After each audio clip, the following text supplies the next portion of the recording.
Dulu itu ya, aku itu paling benci sama yang namanya Islam. Benci banget. Khususnya perempuannya. Oh, oke. Gitu. Buat gue gini, itu orang perempuan-perempuan gak ada yang waras.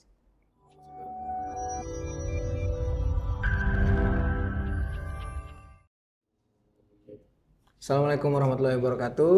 Waalaikumsalam warahmatullahi wabarakatuh. Masya Allah. Gimana kabar Ci? Sehat? Alhamdulillah luar biasa. Alhamdulillah. Masya Allah. Lama banget ini ngerayu-ngerayu narasumber kita teman-teman. Sahabat Baitul Maqdis Channel. Nggak mau-mau mulu buat nge-share kisahnya beliau. Padahal kisahnya luar biasa. Luar biasa. Saya mendengar dari beberapa kawan itu kisahnya luar biasa. Luar biasa. Masya Allah. Luar biasa atau biasa di luar? Biasa di luar bisa. Ya, teman-teman ini kenalkan ada, biasanya kami panggil Ci Amoy, tapi untuk lebih lengkapnya mungkin introduction dari Cici sendiri, boleh Ci, silakan. Ya. Nama asliku Cecilia Naning Widya Stuti. Biasa panggilan Amoy. Biasalah, nama panggung ya. Ya. Gitu. Kalau sekarang kegiatannya lebih aktif di mana Ci? Aku sekarang lagi aktif di dunia hukum. Hukum? Ya. Ada beberapa teman-teman mualaf gitu ya. Salah satunya mualaf binaan juga. Sekarang ini aku sedang tangani kasusnya perceraian. Dia mendapatkan kekerasan dalam rumah tangga. KDRT. Dan itu sudah berjalan 12 tahun. Oke. Gitu. Jadi konsultasi sama aku sudah beberapa pertemuan gitu. Ternyata ya aku bilang sudah tidak bisa lagi kayaknya kalian. Kalau bersama aku rasa kalian saling menyakiti gitu. Maka sudahi saja. Masya Allah. Berarti aktif sekarang di dunia, selain dunia mualaf juga dunia Bisa dibilang jasa. advokasi ya? Iya. Ci, itu menarik nih sebelum masuk ke bahasan yang lebih serius. Aslinya berarti Chinese ya? Iya. Papi Chinese, Mama Jawa, Oh, Mama Solo, Jogja. Jogja. Artinya darah papi itu yang lebih kental ya? Otomatis kayaknya. Pasti. Nah itu dari China sendiri ada farm. Paham, ya. Saya tuh dapat amanat dari mamaku, jangan pernah dikasih tahu. Gitu. Jadi ya aku nggak berani gitu. Oke. Apalagi sekarang kan mamaku udah nggak ada ya. Tapi ya sudah. Gitu. Amanatnya tetap dipegang Iya. ya? Tapi artinya Mungkin memang. karena rasa sakit mungkin. Oh oke. You know lah. I see. Ci, cerita dong Ci, perjalanan sebelum masuk Islam nih kan pasti kan ini lika-likunya banyak nih. Kita kan ngelihat Ciamoy hari ini kan dengan kondisi Ciamoy yang sudah jadi seorang muslimah. Iya. Tapi kan yang belum menjadi seorang muslimah itu kita nggak tahu, yang itu kemungkinan insya Allah akan bisa menjadi ibroh buat teman-teman yang nonton sahabat Baitul Maqdis gitu. Mungkin boleh dong cerita dong Ci, sedikit 3 patah, 4 patah, 5 patah kata. Sebenarnya kan dirimu kan kayaknya dari 2 tahun yang lalu ya ada terus gitu kan minta aku. Aku merasa bahwa nggak usah lah gitu ya, nggak pantas gitu, karena menurut aku yang pantas di up itu berita mualaf yang masih baru gitu loh ya kan. Sementara kan kalau aku tuh udah muslim gitu ya, bukan lagi mualaf gitu. Jadi aku syahadat dulu 2017. 2017. Iya. Dari Katolik. Dari Katolik. Iya. Anak 3, suami 1. Anak yang paling terakhir ikut sama aku itu si Bujang. Bujang tuh 2019 setelah Natal. Dia sendiri yang mengatakan sama aku bahwa, Mami, aku mau disunat. Masya Allah. Langsung aku gayung bersambut. Jadi sebelumnya ya tetap aku antar. Ibadah ya ibadah. Aku tidak pernah memaksakan anak-anakku untuk, oh, lu ikut gue, lu begini, lu enggak. Aku enggak. Biar aja, mengalir aja Pak. Ya mengalir saja seperti aku dulu gitu. Karena buat aku keyakinan itu tuh gak bisa ya kita paksa. Iya betul. Gitu. Sampai logika mereka itu bermain sama seperti aku. Gitu. Agama itu kalau menurut aku harus pakai logika. Logika lu harus bermain di situ. Kalau kamu hanya maaf ya, kalau sekarang tuh dibilangnya samina wa ta'na lah gitu ya. Karena doktrin gitu, udah nggak zaman buat aku. Gitu. Tapi artinya sebelum masuk Islam ini kan jadi seorang Katolik ya. Katoliknya tuh Katolik yang taat ataukah hanya Katolik yang hanya mengaku Katolik saja kan Katolik ibadah aja, nggak pernah gitu. Katolik aja. Jadi kita ya ibadah juga momen-momen besar aja. Okay. Waktu Katolik tuh kan sekarang sudah Muslim ya. Iya. Ketika jadi Katolik dulu, ada hal yang berubah nggak sih? Atau justru malah berubahnya drastis 100% ketika sekarang sudah jadi seorang Muslim? Dulu itu ya, aku itu paling benci sama yang namanya Islam. Coba. Khususnya perempuannya. Oh, oke. Gitu. Buat gua gini, itu orang perempuan gak ada yang waras. Sebab lu tahu ya, Indonesia tuh tropis kan, panas, ya kan, lu tutupin gitu ya kan, apa nggak kepanasan gitu, gitu. Buat aku dulu, jadi aku beranggapan bahwa perempuan yang pakai hijab itu tuh ya orang-orang yang gak waras. Buat saya dulu. Dan beberapa kali juga aku mendapati anak-anak gadis itu pakaiannya rapi, tertutup, tapi ini karena kejadian ya di depan mataku sendiri gitu. Itu jadi membulatkan lagi penilaian aku tentang wanita muslimah gitu. Cara dia naik motor, sama pacarnya, posisi dia duduk bagaimana gitu kan. Itu tuh tambah lagi tuh, ampun. Saya tuh ngelihatnya gimana. Padahal gitu kalau aku mau mengakui, gue lebih parah dulu gitu. Gue lebih parah gitu. Tetapi ya itu karena aku melihatnya lu nggak sesuai banget dengan penampilan lu gitu kan. Iya. Harusnya lu mencerminkan dong dari cara lu berpakaian, tindak tanduk lu gitu. Lu harus bisa mengikuti gitu, menyeimbangi. Ya kalau gua kan beda. Gua pakai tank top ya, gua pakai hot pants. Yeah. This is me gitu. Tidak ada larangan gitu buat aku. Oh, artinya di dalam agama yang dulu itu tidak ada larangan dalam berpakaian. Tidak ada maksudnya ada aturan baku nggak terkait masalah pakaian? Misal kayak Islam, disuruh beberapa ayat itu kan untuk menjulurkan pakaiannya. Wahai para nabi, sampaikan ke istri-istri kalian bahwa untuk dan kaum muslimin untuk menjulurkan pakaiannya, menutupi kepalanya sampai kaki, dadanya sampai kaki. Nggak ada sih. Dalam agama dulu nggak ada? Nggak ada. Tapi pernah ngelihat juga kalau di Katolik itu ada juga ya yang berpakaian rapi. Mirip kayak muslimah, cuman agak nggak terlalu panjang, dia paling sebetis ya. Ya, jadi kalau zaman sekarang tuh dibilangnya baju Malaysia ya, baju Melayu. Iya, ada sih, tapi ya hanya beberapa aja, gitu.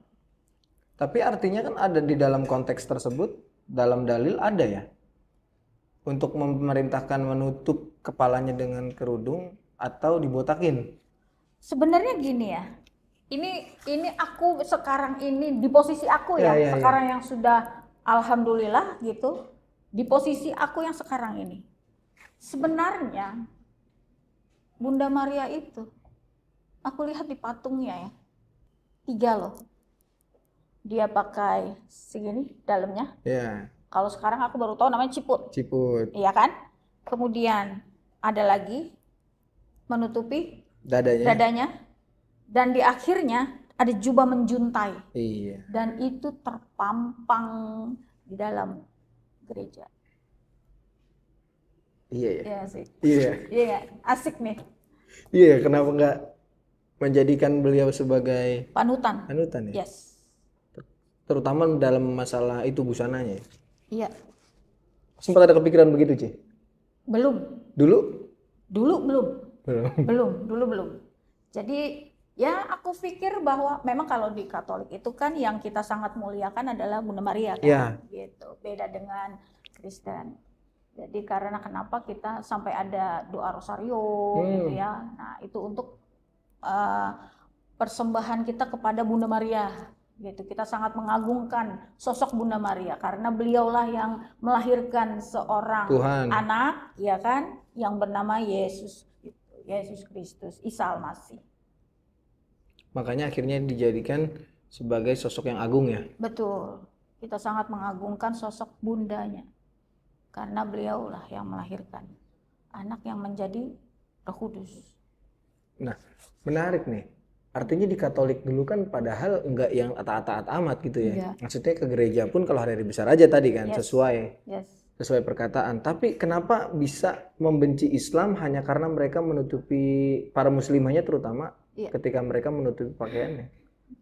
Ya itu, karena aku agak gimana ya, di zamannya dulu ya, banyak sekali perempuan-perempuan muslimah itu yang tingkah lakunya ya, cara dia memposisikan dirinya itu tidak sesuai gitu. Yaitu karena aku pernah melihat dengan mata kepalaku sendiri gitu loh. Kalau aku bicara rasanya kurang gimana ya, terlalu seronok lah gitu. Intinya ya tanda kutip lah Ya, ya. gitu. Itu juga akhirnya membuat saya punya pertanyaan, ketika dulu benci sama Islam, pernah nggak dapat berita atau baik dari Quran maupun dari hadis perkataan yang baik itu sampai ke Ciamoy lalu nggak menolak? Nggak ada. Nggak ada. Nggak ada. Berarti nggak ada dakwah yang masuk ke Ciamoy Nggak dulu? ada. Tidak ada. Atau mau ada dakwah tapi Ciamoy menutup, udah ada Tidak dinding ada. nutup itu? Nggak ada. Tidak ada. Emang keseharian dulu gimana Ci? Waktu mau jadi Katolik? Keseharian gue itu ya bebas lah. Bebas. Artinya hidup di circle yang hanya semua. Dunia Jadi ada seorang muslim juga di sana? ada. Punya teman muslim juga? Ada. Perempuan? Perempuan. Pernah mengatakan hal serupa ke dia? Pernah bertanya ke dia? Enggak. Karena dia memang tidak menggunakan jam. Oh. Begitu, dan dunia dia sama dengan dunia aku. Gitu, kita dugem bareng, mabok bareng gitu kan. Astagfirullahaladzim. Oke. Nggak apa-apa, itu kan masa lalu, insya Allah. Iya, masa Mudah-mudahan jadi lalu. bro ya. Betul. Nah, seiring jalannya waktu tuh kan membenci Islam, lalu nggak ada dakwah sampai ke Ciamoy. Kok Tidak tiba-tiba bisa memilih masuk Islam, itu ceritanya gimana, Ci? Itu mulainya ya. Awal mulanya adalah pada saat itu tuh Tuhan bikin aku berada di titik nol. Titik terendah aku. Di titik nol, bro.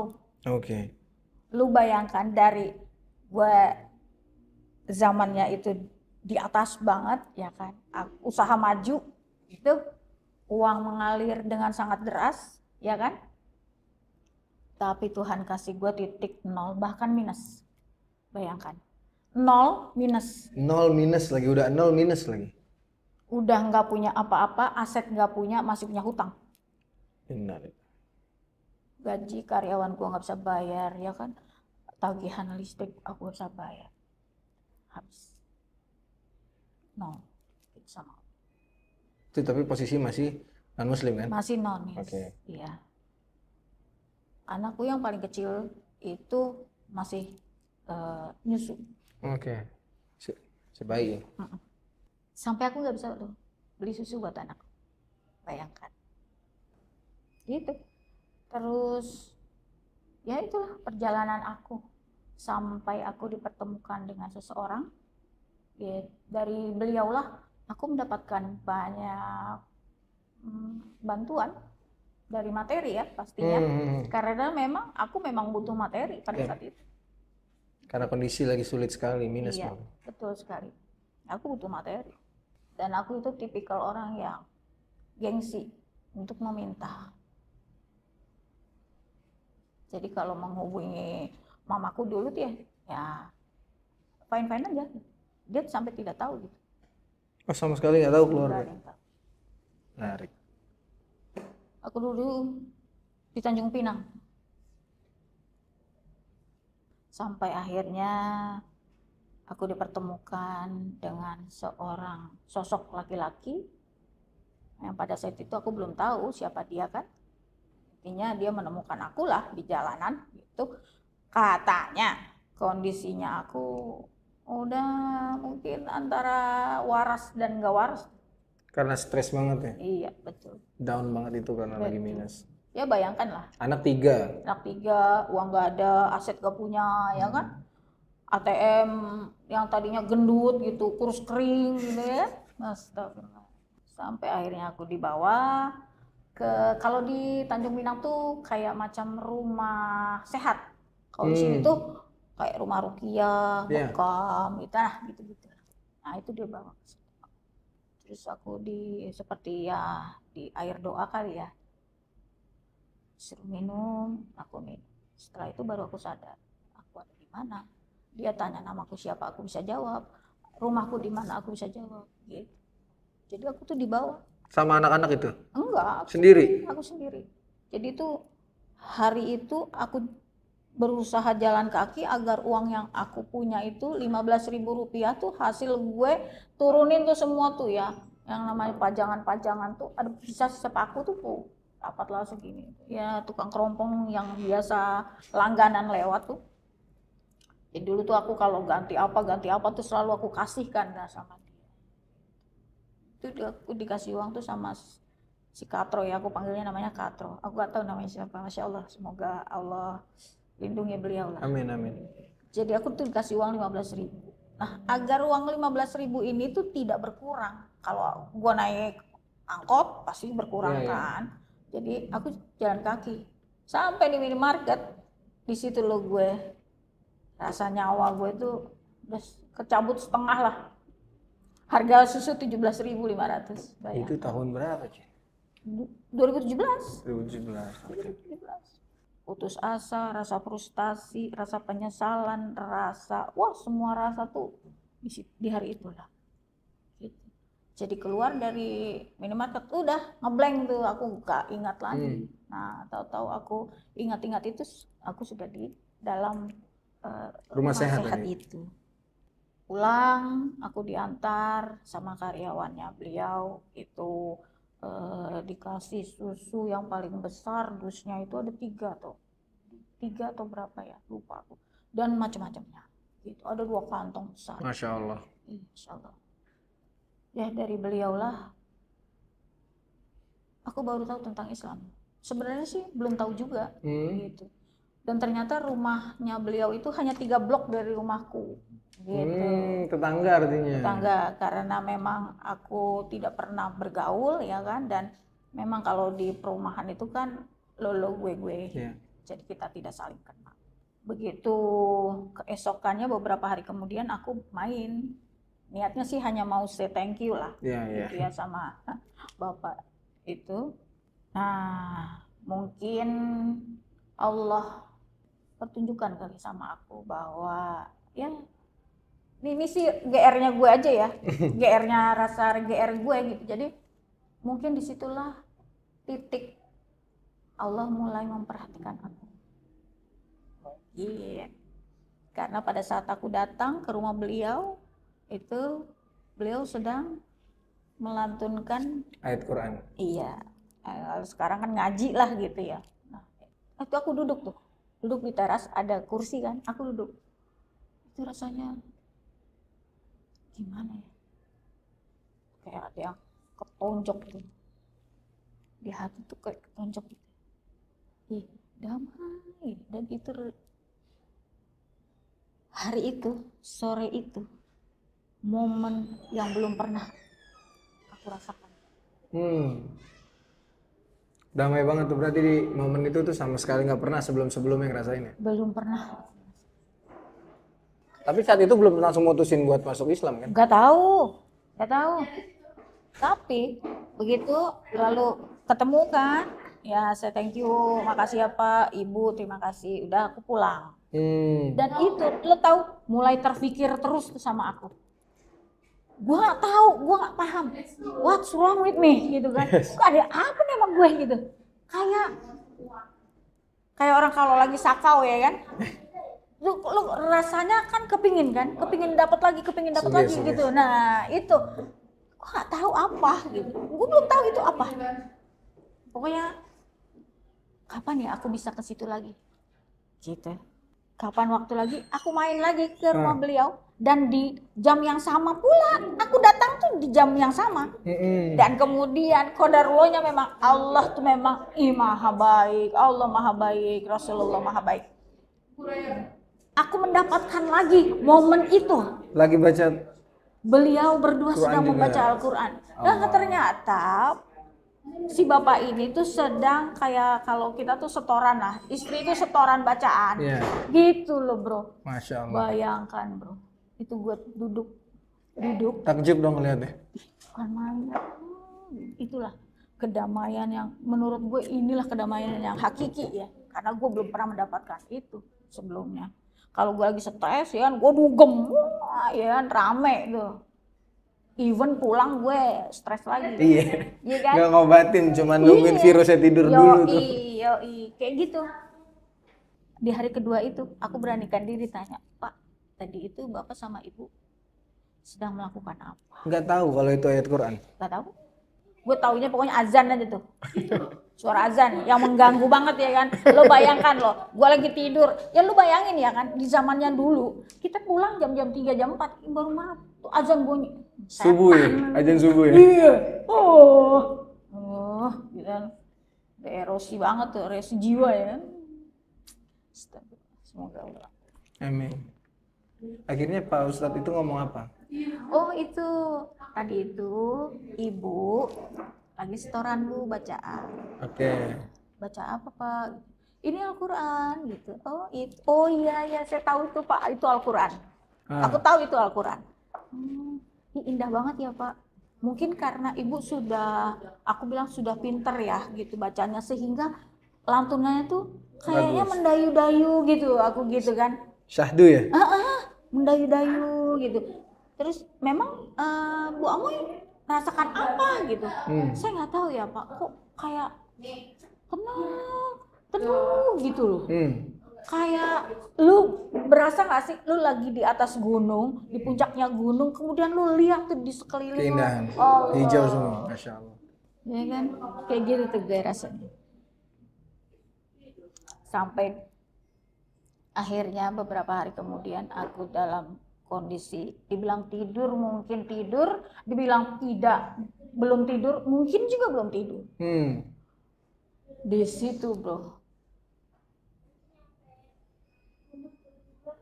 gue itu seperti nonton layar lebar ya. Gue dipertontonkan kelakuan elu, perbuatan elu selama elu hidup. Lu bayangkan, itu yang namanya gue mau minta tolong teriak tuh rasanya kayak ada batu yang besar banget tuh. Ya. Nangis tuh sampai gue nggak bisa napas gitu. Sesek ya? Karena gue gila. Gue cuma Tuhan. Sehina inikah gue? Tuhan, sebanyak inikah dosa-dosa gue? Lalu apa yang harus gue harus perbuat gitu sehingga gue bisa nggak ya gitu? Tuhan maafin gue nggak ya gitu? Oke. Iya. Manusiawi kita tuh bermain di situ. Iya. Logik. Tuhan maafin gue nggak nih? Bisa nggak Tuhan gue maafin gue? Dengan begitu banyaknya Tuhan pertontonkan gitu kan? Dan gue nggak ngerti kenapa Tuhan perlihatkan gitu. Lu telanjangin gue gitu kan? Semua perbuatan gue dari A sampai dengan Z, lu tontonin gue, lu suruh lihat. Nih lu lihat nih Moy, kelakuan lo nih, bejatan lo nih. Tuh jadi kayak di hari akhir ya? Itu rasanya nangis yang sampai nggak bisa nafas. Gue yang biasanya tidak pernah ibadah, gue datang ibadah. Terus datang ibadah? Gue datang ibadah. Gue bicara, Pak Romo ya. Aku tuh akhir-akhir ini sedang merasakan kegelisahan yang amat sangat. kata Romo. Kenapa? Coba kamu ceritakan. Ya kan? Konseling deh. Aku ceritakan lah dari A sampai dengan Z gitu kan. Ini lo begini, ini lo begini, ini lo begini gitu. Ya, ayo sudah. Percayalah bahwa Tuhanmu pasti akan mengampunimu. Kata Romo begitu. Ya, dosa-dosamu itu semua pasti Tuhan ampuni. Tapi kalimat dia tuh kayak ada yang mengganjal gitu. Seperti mulai itu gue, apa iya? Terus dengan cara gimana ya? Caranya gimana tuh mau? Allah, aku bilang kalau Romo tahu, Romo lihat, mungkin Romo nggak sampai hati lah melihat film yang Tuhan pertontonkan ke aku pada malam itu. Akhirnya ya doa gue banyakin ya kan, doa terus. Tapi udah mulai ada kayak server nih. Ini kayak kemasukan virus nih, ya kan? Kemasukan virus. Kok begini ya? Kok mulai nggak masuk ya? Gitu loh. Setiap kali konseling sama Romo, kok kayak ada sesuatu hal yang masih mengganjal gitu. Sampai di satu titik, aku coba kali ya konsultasi sama Bapak tadi ya. Siapa tahu Bapak tadi bisa. Tetangga Ustadz. Ya, siapa tahu. Aku belum tahu tuh kalau beliau Ustadz. Siapa tahu dari Bapak ini, Bapak bisa menjelaskan. Iya. Karena ini terjadi, gue bisa begini gara-gara dia. Iya, wasilanya sebelumnya gue ke rumah dia itu 2 kali begitu. Iya. 2 kali loh gue. Dan di kejadian yang ketiga itu, gue mendapatkan satu kejadian yang bukan main gitu. Berarti dia harus bertanggung jawab sama kejadian yang gue alami. Iya dong. Gue datang. Gue ceritakan. Pak, saya tuh hari pertama, hari kedua, begini. Hari ketiga, Pak. Tuhan pada hari itu, malam itu, Pak, pertontonkan semua dari A sampai dengan Z perbuatan saya. Ada apa? Mengapa? Diikuti aja kata hatinya. Bu Amai gimana? Menurut Bu Amai gimana? Kayak ada yang gak pas gitu loh, Pak. Aku gitu. Oke. Kayak ada yang gak pas, tapi saya nggak tahu. Di mana gitu, letak nggak pasnya tuh di mana gitu. Cuma yang saya mau tanya, apakah dosa-dosa saya itu sebanyak itu gitu kan? Saya takutnya begitu tuh saya mati gitu.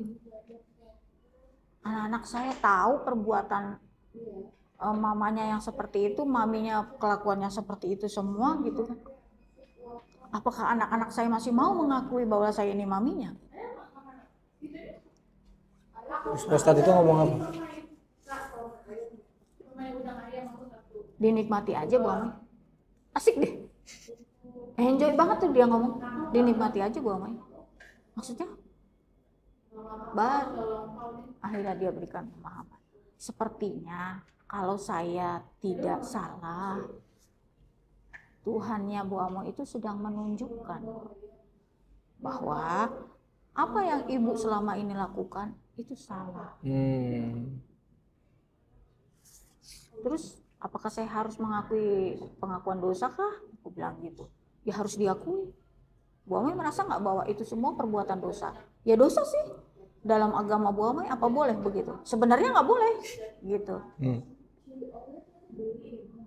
Ya diakui aja. Jadi pengakuan ya. Pengakuan, oke, pengakuan. Berarti aku harus mengakui bahwa, oke, gue dosa, oke, gue salah. Tapi aku udah melakukan hal itu berulang-ulang. Tetap nggak tenang juga. Nggak dapat. Feel-nya nggak dapat, soul tetap empty, tetap kosong. Nggak dapat sama sekali. Justru makin pertanyaan itu makin keluar. Makin besar rasa itu, makin besar dan makin besar, makin besar. Lu kayak bola salju aja tuh, semakin lo menggelinding tuh bola salju lo kan semakin besar ya. Dan itu tuh rasa gue tuh semakin membesar. Sampai akhirnya di satu masa tuh lo nggak, gue jadi sering loh rasanya tuh nyaman ya kalau ngobrol sama si bapak. Nyaman tuh gue udah mulai merasakan kenyamanan. Waduh ini something nih, gue bilang kayaknya bapak ini nih bisa memberikan kenyataan. Pada saat gue lagi ngobrol gitu ya, kayak lo sama gue, kita lagi ngobrol itu kan ada dapet lu feel-nya gitu ya. Gue dapet feel lu dapet juga feel gue. Kayak gitu. Sampai akhirnya, Pak, kok saya nyaman ya ngobrol sama Bapak. Terus sampai aku tanya gini, Pak, kalau dalam agama Bapak itu memang harus bisa ya Pak baca yang tulisannya begitu tuh ya, kayak ular kayak gitu kan. Ya kan, gue lihatnya cuma kayak ular aja gitu. Itu susah ya Pak. Kalau di Alkitab saya kan enggak Pak gitu. Tulisannya ya Latin kalau, ya? Iya, Latin, kalau Inggris gitu kan. Bisa Bu Aman.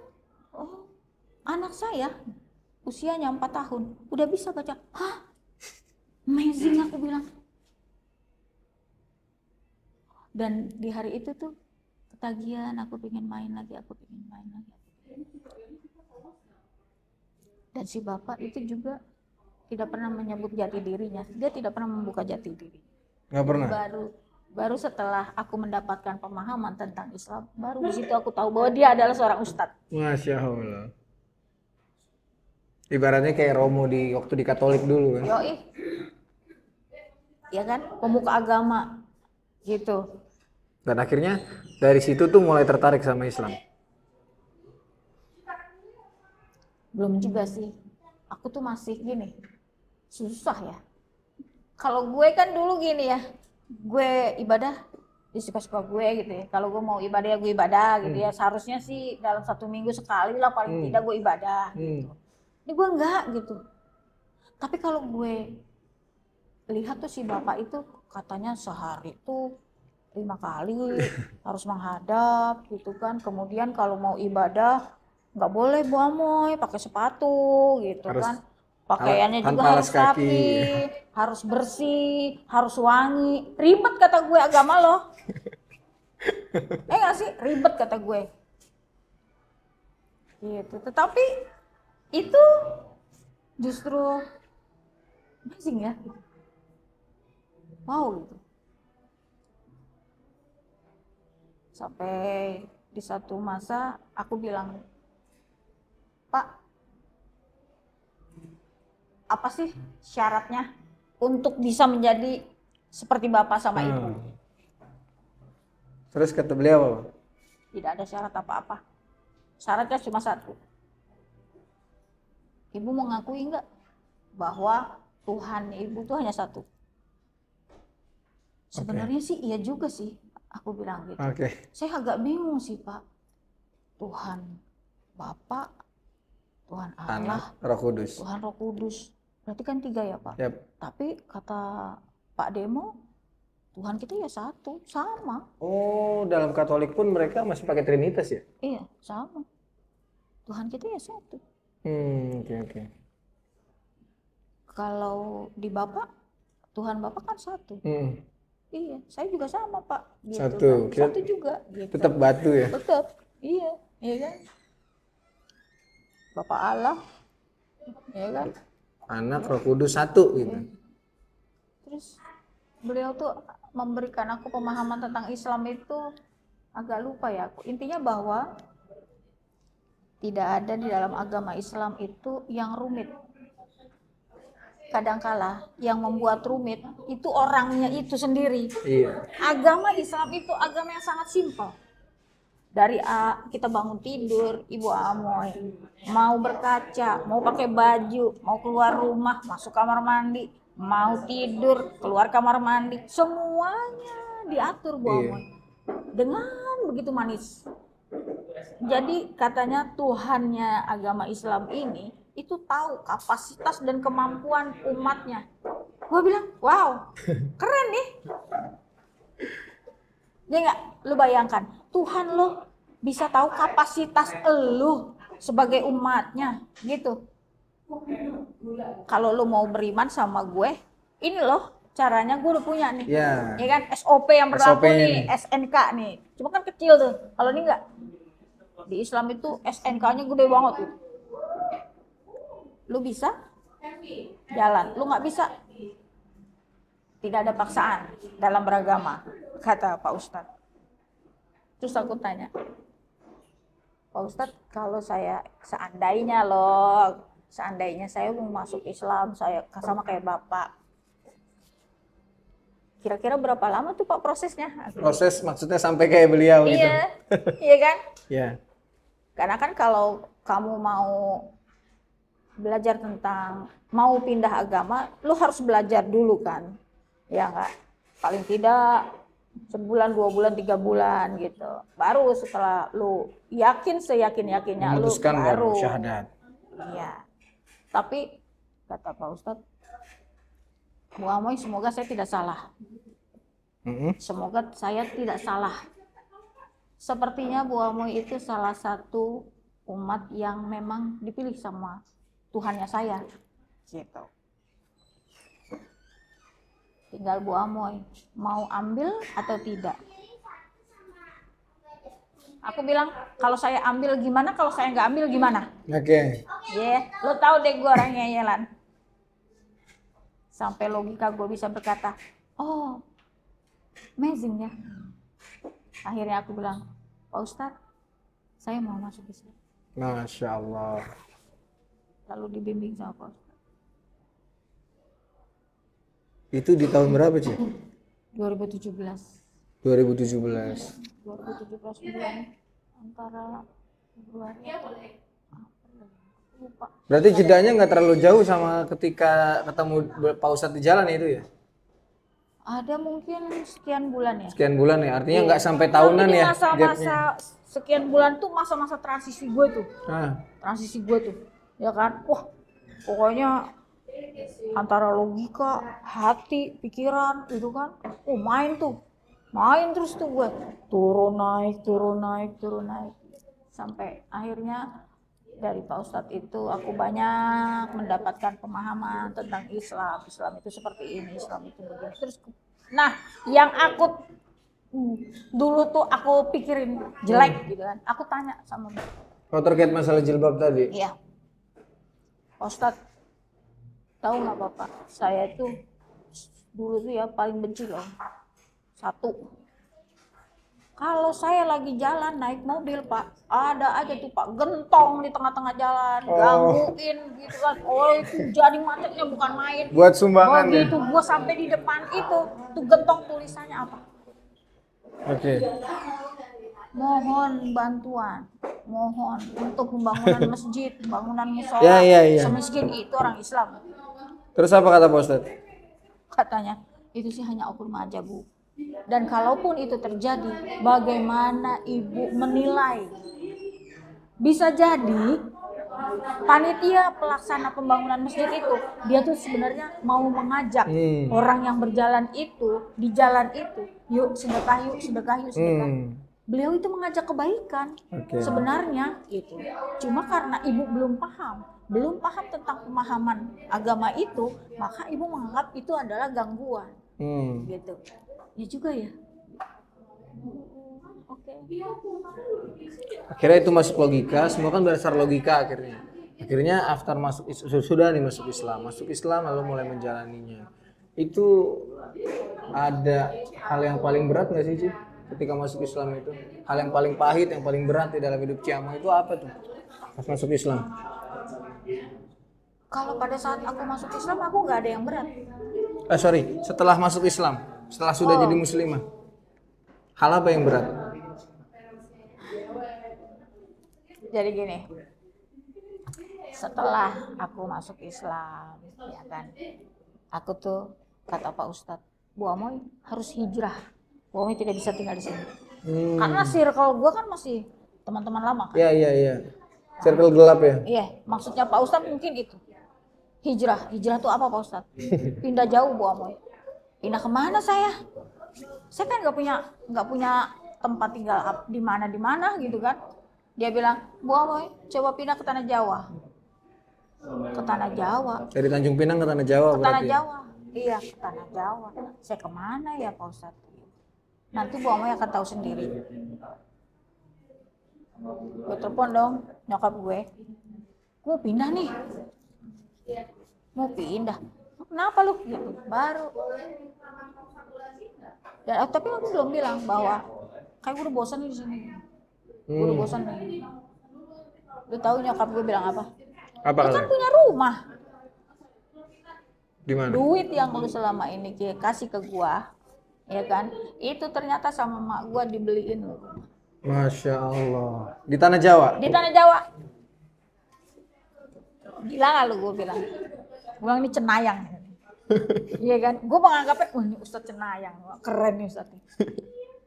Dukun syariah lah kalau. Dukun syariah. Ayo terus Ci. Menarik nih. Iya. Kaget dong saat itu Ci. Iya. Oh, oke. Pak Ustadz bilang, gue suruh hijrah. Hijrahnya ke tanah Jawa. Kok nyokap gue tahu-tahu bilang bahwa gue Punya ada rumah loh di Bogor. di Bogor. Di Bogor. Di mana? Di sini yang sekarang ditempatin. Sekarang gue tempatin. La haula wala quwata illa billah. Masya Allah ya. Masya Allah maha baik. Allah maha baik. Terus? Gue dateng. Pada saat itu tuh semua udah diatur sama Pak Ustadz. Ya gue dikasih bekal anak-anak, buat anak-anak gitu. Gue datang ke sini. Itu rumah gue udah nggak berbentuk rumah bro. Rumah gue nggak berbentuk rumah. Tapi berbentuk apa? Nggak berbentuk rumah. Rusak, Cuman ada udah rusak ya? bangunan aja. Iya. Karena nggak diurus ya? Jendela nggak ada, gitu kan? Jendela pada lepas. Gitu. Aku cuma mungkin inilah kenapa aku sampai detik ini menganggap bahwa Pak Ustadz ini ayah angkat aku. Iya. Jadi kenapa ayahku ini memberikan aku bekal? Oh ternyata untuk ini. Bekal hidup aku. Uang dari pemberian itu aku buat renov. Masya Allah. Gitu. Cuma ya itu. Udah jadi, anak udah pindah sekolah, udah mulai sekolah. Pokoknya kehidupan sudah mulai nih berjalan, ya kan?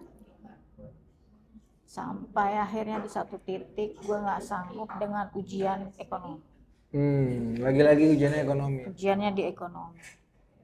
Gue sampai di satu titik terendah lagi gitu kan, bahwa ya Allah kenapa ya kok ujian gue itu nggak berhenti sih gitu kan. Gue tuh udah jalan di jalan yang lu tentukan loh gitu kan.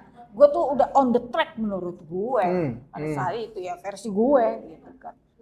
So apalagi Tuhan. Dan akhirnya gue dipertemukan dengan teman yang circle gue sama di masa jahiliyah gue. Kepleset lah gue. Pleset lagi. Pleset lagi. Naik turunnya iman tuh ya? Iya. Makanya kalau sekarang teman-teman mualaf tuh suka banyak ngeluh kan. Gue cuma tanya gini, lu pernah nggak punya beras sebutir pun? Pernah Ci? Dalam hidup lu berapa kali lu? Ya nggak sering sih. Gue sering, gue bilang. Dan gue nggak pernah minta-minta kayak lo, gue gitu. Tapi artinya pihak keluarga tahu nggak kalau saat itu masuk Islam ketika ada di tanah Jawa? Tahu. Akhirnya. Nyokap gue tahu. Apa tanggapan keluarga di sana? Karena gue tunggal ya, gue tunggal. Jadi hanya nyokap aja. Tapi nyokap gue sih nggak ada masalah. Ya nggak apa-apa. Yang penting lu bertanggung jawab. Gitu. Walaupun demokrasi lah ya. Walaupun nyokap masih beda sama gue. Masih beda. Karena gue berpikir nyokap gue udah tua kan. Lu ikut gue deh. Serumah lah sama gue lah. Gitu. Tinggallah satu rumah sama gue. Tapi hubungan artinya baik-baik aja kan sama baik. Sama sekali nggak ada masalah nggak ya? ada, nggak ada. Justru hubungan gue sama mertua yang keluarga suami yang kurang. Iya. Gitu. Biasalah itu. Ya biasalah ya kan, karena kan masih kita sudah berbeda toh. Gitu. Jadi ya oke lah, nggak masalah. Toh lu gak laki gue juga nggak ada masalah kan. Artinya setelah masuk Islam kan kehidupan tuh mulai berubah. Sangat berubah. Apa yang dirasain pun berubah juga. Lu bayangkan dari anak gue sekolah yang internasional, harus sekolah di sekolah negeri, ya kan? Circle pertemanan yang berbeda, downgrade banget lo katanya. Itu jadi PR besar buat gue adalah mental anak-anak, khususnya anak gue yang pertama. Anak gue yang kedua, yang si Bujang nih sakit-sakitan terus bro. Oke. Bayang. Nah, itu kan artinya lika-liku kehidupan lu kan, kehidupan Cici ini gua parah ya. Pokoknya lu kayak lu tahu kan naik roller coaster, Yoi. kayak begitu gue. Satu sisi ini kan banyak juga kisah-kisah mualaf yang pada kondisinya mereka memang kesulitan benar, terus mereka nggak bisa survive. Artinya kan harus ada dari teman-teman yang inilah Ci, kenapa kita pengen ngobrol gitu ya. Ini salah satunya pengen ngambil ibroh cerita Ci Amoy. Iya. Kan ceritanya emang keras nih dari tadi. Soalnya berasal dari keluarga yang middle high bukan middle low. Gua hike. Tiba-tiba jatuh ke bawah. Iya, gua hike dulunya. Tapi bisa hidup ini low ya. Bisa hidup low artinya kan? Sangat. Nah, dengan survive kayak gitu kan, ini kan kita juga butuh nasihat atau pesan-pesan Ci Amoy buat teman-teman mualaf sebelum kita tutup obrolan kita gitu. Pesan-pesan Ci Amoy buat teman-teman mualaf atau kaum muslimin yang masih lemah dalam kayak keadaan ekonomi tapi mereka agak sulit survive. Boleh Ci? Sebenarnya ya, di semua kejadian kita itu ada hikmah yang Allah ingin berikan buat kita. Maka barang siapa yang tidak bersangka baik kepada Tuhannya, ya kan? Ya, itulah yang kau dapatkan. Maka di dalam Al-Quran kan Allah itu sesuai dengan prasangka hambanya. Maka kita harus selalu bersangka baik. Bersangka baik kepada Tuhannya, bersangka baik kepada nabinya, bersangka baik kepada sesama umat. Gitu. Jadi kalau di aku tuh gini, segala sesuatu itu butuh perjuangan. Maka barang siapa kamu sudah mengambil jalan ini, ya harus berjuang mati-matian untuk mempertahankan. Lu bisa berada di sini dan survive. Bagaimana lu caranya? Lu dikasih akal, ya nggak? Lu dikasih akal. Sampai pernah ada. Jadi sekarang ini, alhamdulillahnya, begitu aku mualaf, aku belajar di banyak tempat. Sampai lu tahu nggak? Gue dapat julukan apa? Kutu loncat. Tuh gue. Karena di setiap komunitas mualaf ada gue. Bayangkan. Itu pencarian gue sampai sedetil itu lo bayangkan. Begitu gue belajar di tempat A, kok gini ya? Gue belajar lagi di tempat B, kok gini ya? Belajar gue di banyak tempat. Dengan begitu akan banyak tuh. Insight-nya. Iya. Banyak, oh dari sini masuk begini, dari sini masuk begini, maka oh kayaknya baik yang ini nggak baik, gue bukan gue buang, tidak gue pakai, yang baiknya gue ambil, gitu. Sampai akhirnya gue bisa menemukan satu cara bahwa saya harus terus bisa bersangka baik kepada Allah, bersangka baik kepada Rasulullah, karena Allah itu maha baik, Rasulullah itu maha baik. Lu bayangkan, begitu aku tahu baca tentang sirah nabawiyah Rasulullah, bayangkan. Nih, kayak ini ya. Ini lagi mau kurban kita. Oh, Rasulullah itu, ini aku berkurban untukku, untuk keluargaku, untuk umatku. Itu kita belum hidup. Kita tidak hidup di masanya Rasulullah. Rasulullah sudah mikirin umatnya. Umatnya ya Allah. Allahumma sholli ala sayyidina. Coba, lalu lu nggak punya beras, lu nangis, lu bikin proposal, lu masukin ke sana, lu masukin ke sana, lu masukin ke sana. Dan itu kejadian sama gue. Fitnah itu kejadian pernah terjadi sama gue. Gue sampai gue tantangin, lu boleh buktikan di mana ada proposal gue. Kok gitu? Ini masalahnya nama baik. Iya betul. Aku nggak suka. Sampai alhamdulillahnya di titik ini sekarang aku bisa mendirikan yayasan mualaf. Buat apa sih? Komunitas mualaf kan banyak gitu ya. Paling tidak aku tuh ingin sisa umur aku ini bisa bermanfaat buat umat. Iya, bisa bermanfaat untuk banyak orang, karena sebaik-baiknya hamba adalah yang bermanfaat untuk banyak orang. Gitu. Jadi hablum minanas, bagaimana kamu bisa hablum minallahmu baik kalau hablum minanasmu tidak baik? Iya. Nah, bagaimana hablum minanasmu bisa baik kalau hablum minal alamnya tidak baik? Ya kan? Dengan alam semesta nih.